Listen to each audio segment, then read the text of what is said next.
मेरा पानी उतरता देख किनारे पर घर मत बना लेना। मैं समंदर हूं, लौट के जरूर आऊंगा। बहुत धन्यवाद। पत्थर पे सिर पटक के कुछ नहीं होता, समंदर को वापस आना नहीं आना वो उसे पता होगा। अच्छा सर, एक बात चिंतन मनन ये करना चाहिए कि आखिर मैं घर की विधानसभाओं पर क्यों हारा।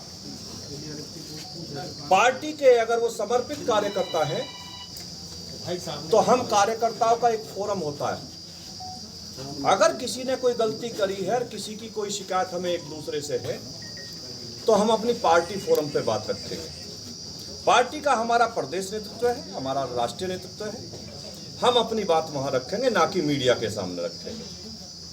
मुझे तो मीडिया के सामने इस बात के लिए आना पड़ा क्योंकि मुझ पर नाम लेकर आरोप लगाया गया। मैं भारतीय जनता पार्टी के अपने नेतृत्व से यही कहूंगा कि इस सारे विषय की जांच होनी चाहिए।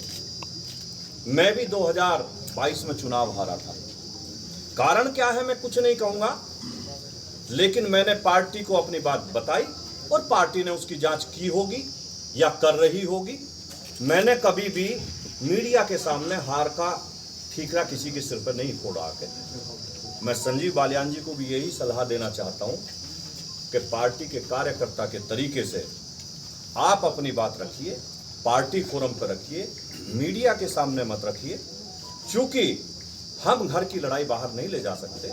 और मैं विपरीत परिस्थिति हूं, मेरी पर्सनल नाराजगी होने के बावजूद मैंने संजीव बालियान जी को सरदना पे चुनाव नहीं हारने दिया।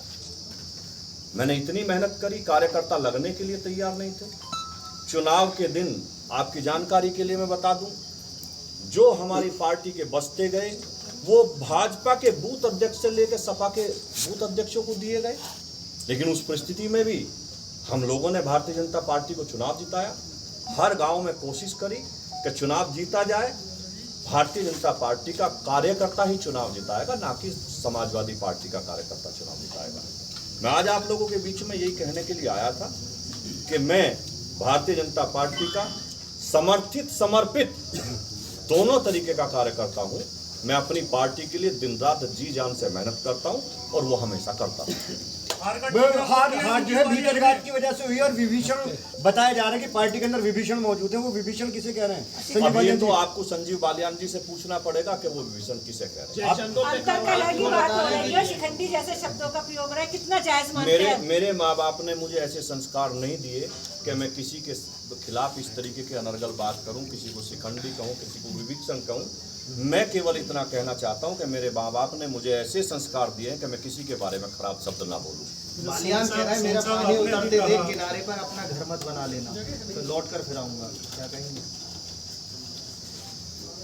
ये तो उन्हीं से पूछिए कि वो क्या कहना चाहते हैं।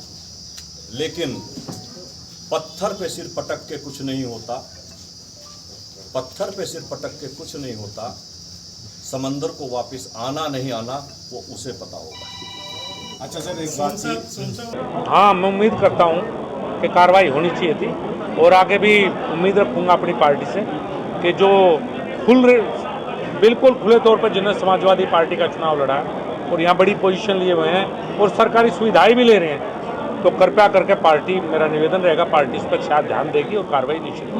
पूर्व विधायक संदीप सोम ने कहा था कि एक बयान बहुत वायरल हुआ उनका कि स्तर नहीं है आपसे बात करने का, ऐसा क्या है इस तरह? अब ये तो मैं कह नहीं सकता। मैं PhD हूँ वेटनरी साइंसेज में, 2 बार मुजफ्फरनगर का सांसद रहा हूँ, 8.5 साल केंद्रीय मंत्री रहा हूँ, सरकारी नौकरी में भी रहा हूँ। कृपया करके स्तर तो मुझे शिक्षा से होता है, उससे होता है, उनका शिक्षा का पूछा है, स्तर आप ही जोड़ लें किसका स्तर कहाँ है।